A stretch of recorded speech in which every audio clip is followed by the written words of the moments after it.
A lot of people keep asking us when it's going to happen. The Third World War. Is it imminent? Is it coming next month? Will it start in our lifetime? I don't think any of us really knows the answer.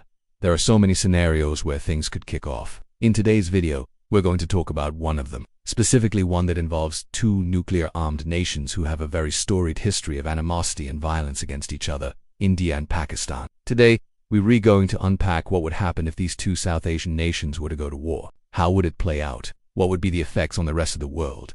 And what would the ramifications be for the planet? This is a complicated issue with a lot of nuance. We want to approach it carefully because it's important to get this right. There is a reason why these two nations are known as the most dangerous pair of rivals in the world. Now, we know this statement can be somewhat controversial, because there's definitely some other pairs out there with a lot of animosity. But this particular pair have been at each other's throats since their inception, and they both have nuclear weapons. That makes them a unique case study for us. It all started with colonialism. When the British Empire was decolonizing the subcontinent, they opted to split it up into several different pieces, based on religious demographics, which sounds like a good idea on paper, but ended up being kind of a disaster in practice. You've got the nation of India, you've got Pakistan, Bangladesh and Sri Lanka, and then you also have the disputed region of Kashmir, which both India and Pakistan claim. This has been the source of countless clashes and proxy wars between the two nations. Since they've been independent, these two countries have fought 3 wars and countless border skirmishes. They've also supported various terrorist factions within the other's territory, which only stokes distrust and animosity. These conflicts have led to hundreds of thousands, if not millions, of deaths. And the fact that they're both nuclear-armed nations means that every time this happens, we all hold our breath hoping that things don't escalate too far. They say that only 2 things in life are certain: death and taxes. But if you add a third thing to that list, it's that every April Fool's Day, without fail, the internet will lose its mind speculating whether India and Pakistan are going to nuke each other. This is due to their long history of animosity and the fact that both sides engage in saber-rattling on this day every single year. It's become something of a meme in the online sphere, but it does highlight a serious problem here. If these guys were to actually duke it out, let's just say that things could get pretty nasty. So we did some digging, and we wanted to put together a scenario of how this might play out. Strap in, because this is going to be a wild ride. The spark, as always, it begins in Kashmir. A suicide bombing, a deadly militant raid, something that forces a response. India blames Pakistan-based terror groups. The public demands retaliation. Diplomacy falters. New Delhi authorizes a limited airstrike across the line of control. Fighter jets hit what India calls militant training camps. The world holds its breath. Pakistan scrambles its own jets. A dogfight erupts. One Indian pilot is shot down and captured. The story dominates international headlines, but it's no longer just a skirmish. Soldiers mobilize. Tens of thousands of troops pour toward the border. Tanks roll out.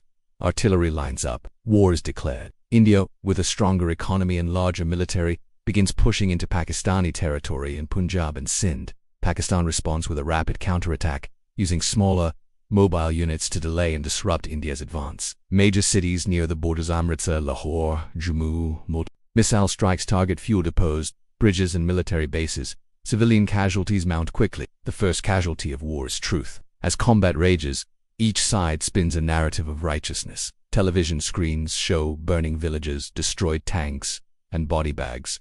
Politicians grandstand. Soldiers dig in. Citizens brace for the long haul. Neither side gives an inch. As weeks pass, the fighting stagnates. Stalemate sets in. The rainy season complicates matters.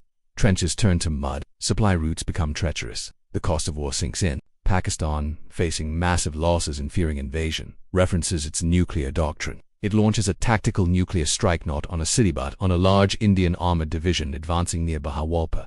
A warning: tens of thousands are vaporized in seconds. India, reeling from the attack, must now decide: absorb the blow and retaliate later. A second strike would violate their no-first-use policy and risk global condemnation. But absorbing the insult could prove politically toxic. After tense deliberation, New Delhi opts for retaliation, albeit on a smaller scale. A surgical strike on Pakistani military command centers, weapon depots, and rear-echelon troop formations. While damage is extensive, it falls short of a full-scale response.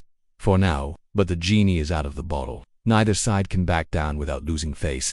More attacks are inevitable. The world watches horrified. The initial blast plus the fallout from the exchange kills tens of thousands.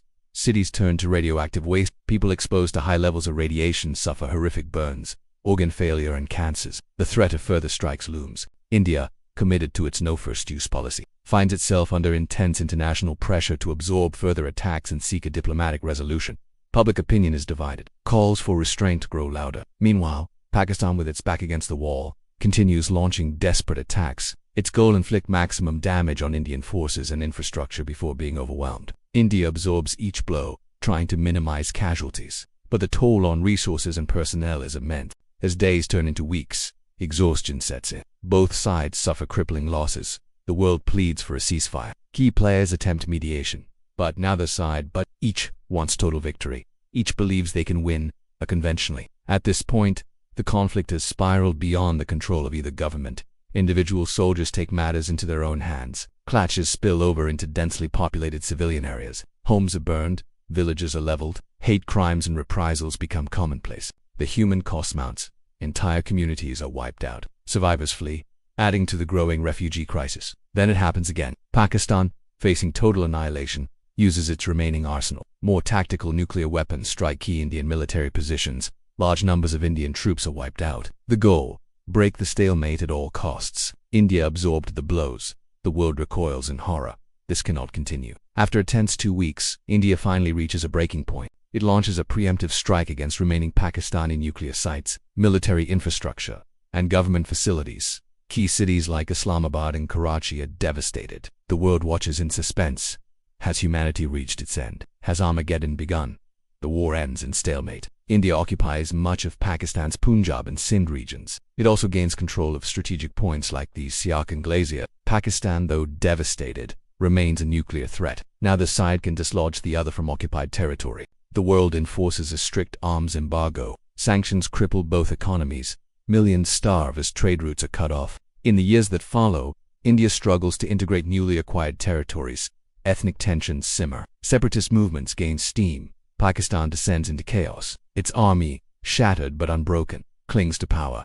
Black markets thrive. Smuggled weapons fuel new conflicts. Militancy surges. The specter of nuclear exchange hangs over South Asia.